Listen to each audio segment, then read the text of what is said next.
గత 4 సంవత్సరాల క్రితము అప్పటి ముఖ్యమంత్రి శ్రీ వైఎస్ జగన్మోహన్ రెడ్డి గారు గ్రేటర్ విశాఖ మున్సిపల్ కార్పొరేషన్కి యాదవ కమ్యూనిటీకి చెందిన ఒక బీసీ మహిళకు అవకాశము ఇవ్వడం జరిగింది.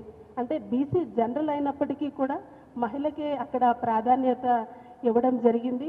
అంతేకాకుండా కార్పొరేషన్లో 22 మంది వైసీపీ కార్పొరేటర్స్ యాదవ కమ్యూనిటీకి చెందినవారు, అందులో 13 మంది గెలవడం జరిగింది.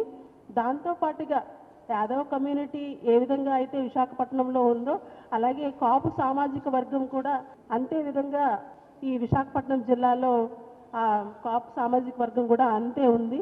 అలాంటి కాపు సామాజిక వర్గం నుంచి కూడా 22 మంది కార్పొరేటర్స్ గెలుపొందారు. అయినప్పటికీ కూడా యాదవుల మీద ఉన్న గౌరవము మమకారముతో మాకు గ్రేటర్ విశాఖ మున్సిపల్ కార్పొరేషన్కి ఒక యాదవ సామాజిక వర్గానికి చెందిన మహిళగా నాకు అవకాశం కల్పించారు అప్పటి ముఖ్యమంత్రి